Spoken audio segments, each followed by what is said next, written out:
라디오 책방. 책 속에서 삶의 지혜를 찾아보는 시간, 희망의 책 대전본부 강신철 이사장님과 함께합니다. 안녕하세요. 예, 안녕하세요. 네, 교수님 2주 만에 또 뵙는데 문득 이런 궁금증이 생겼습니다. 교수님은 10대 시절 청소년일 때 어떤 스타일이셨을까? 재미없지만 모범생이었어요. 아, 역시 이 반전이 없습니다.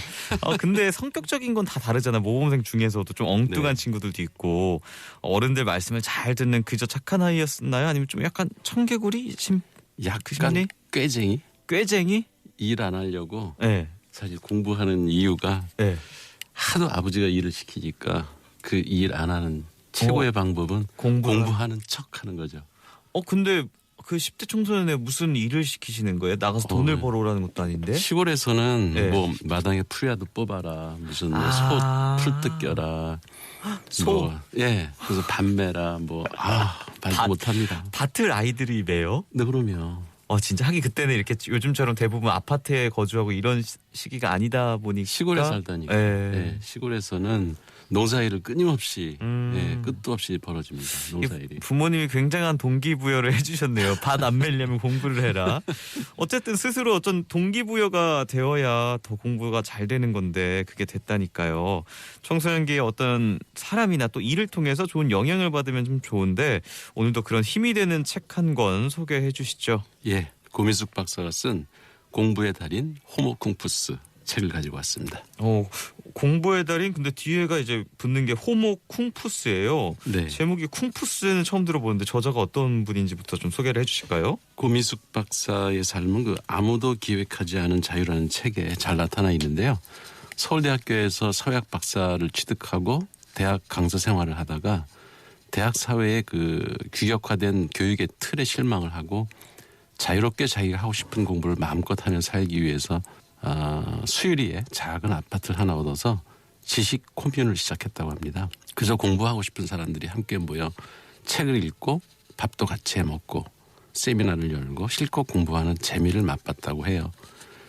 고미숙 박사는 열하일기, 동의보감, 나비와 전사 등 그 유명한 책을 썼고요.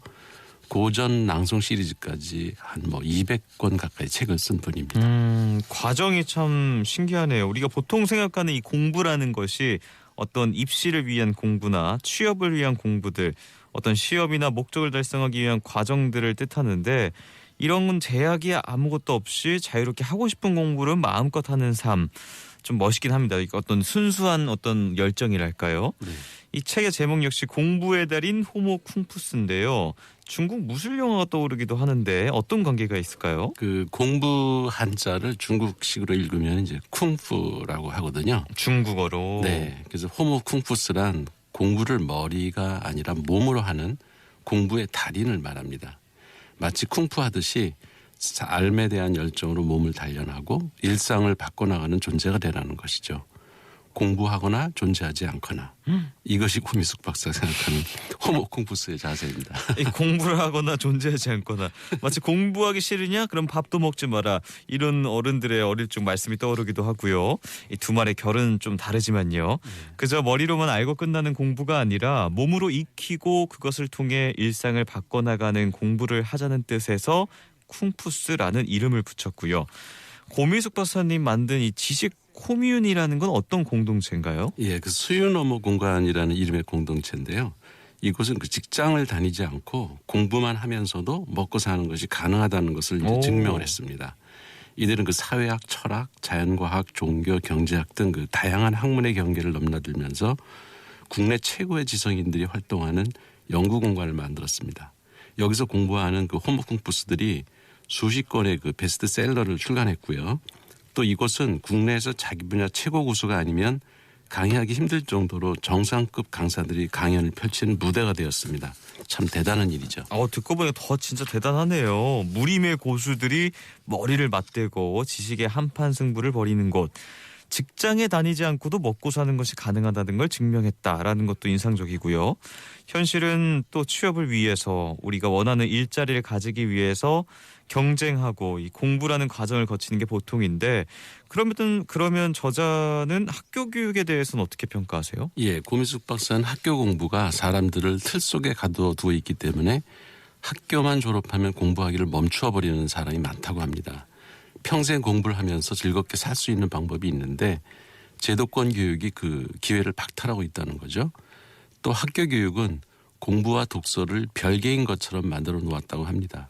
학교에서 공부를 하나 책을 읽는 거나 다 공부하는 건데 많은 사람들이 독서를 하면 마치 공부에 방해가 된다고 생각하니 아이러니가 아닐 수 없습니다. 맞아요. 학창 시절에 이 책에 빠져 열심히 읽고 있는데 공부 안 하고 지금 뭐 하는 거야? 이런 핀잔 들어본 기억이 있거든요.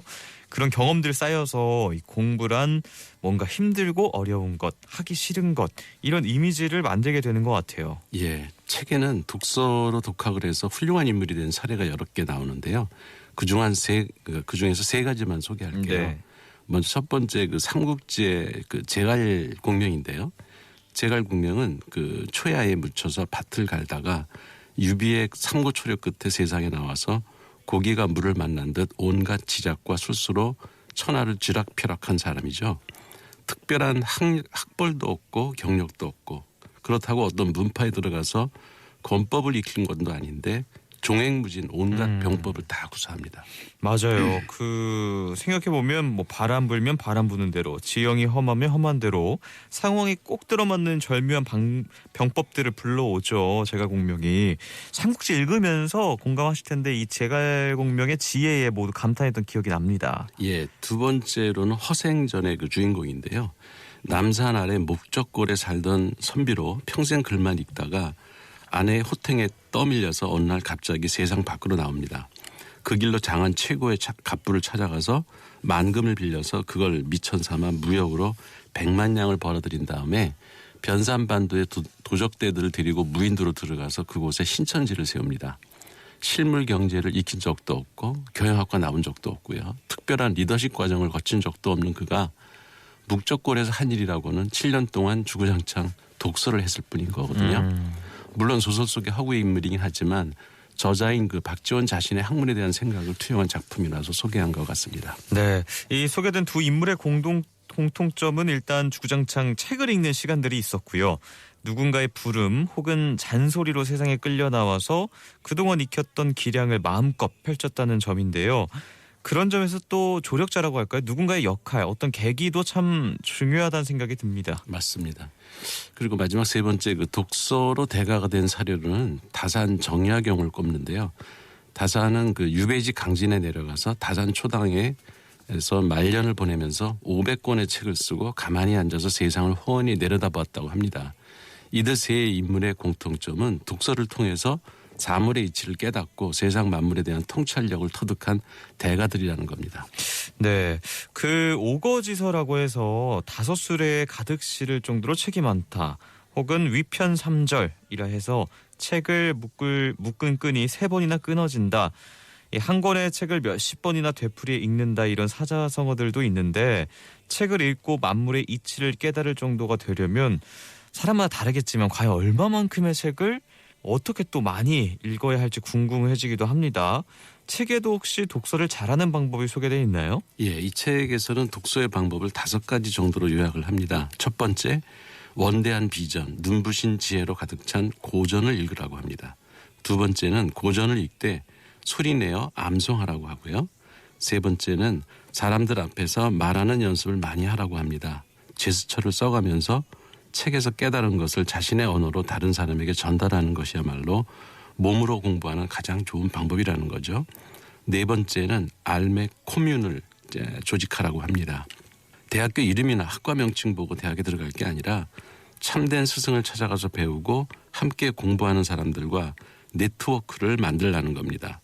마지막으로 일상의 모든 것을 학습의 소재로 삼으라고 하는데요.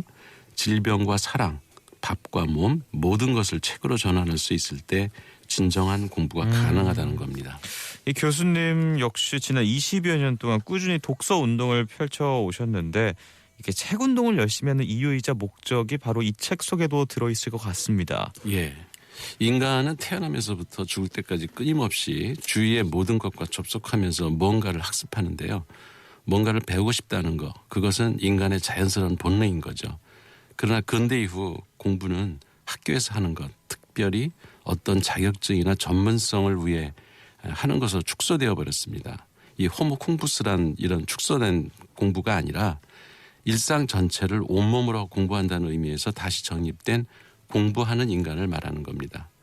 돈을 벌기 위한 수단으로 또는 부귀공명을 얻기 위해 공부하는 사람은 호모 콩푸스라고 할 수 없는 거죠. 저자는 남들에게 퍼주기 위해서 공부하라 이렇게 얘기합니다. 남들에게 얼마나 많이 퍼줄 수 있느냐가 독서 내공을 결정하거든요. 공부의 달인이 되어 누구에게 퍼주는지도 모르고 퍼주는 경지에 이르면 얼마나 신날지 한번 상상해 볼 필요가 있을 것 같습니다. 청취자들이 이 책을 읽고 자격증을 얻기 위한 공부가 아니라 삶을 풍요롭게 하는 공부를 하는 사람이 되었으면 좋겠습니다. 맞습니다. 우리가 매일 이렇게 반복하는 공부들이 어떤 교과목을 이해하고 외우는 것에 그치지 않기를, 더 나아가서 이치를 깨닫고 통찰력을 키우는 밑거름으로 쌓일 수 있기를 소망해보는 시간이 됐습니다. 오늘 라디오 책방에서는 고미숙의 공부의 달인 호모 쿵푸스를 소개해드렸고요. 지금까지 희망의 책 대전본부 강신철 이사장님이었습니다. 말씀 감사합니다. 예, 고맙습니다.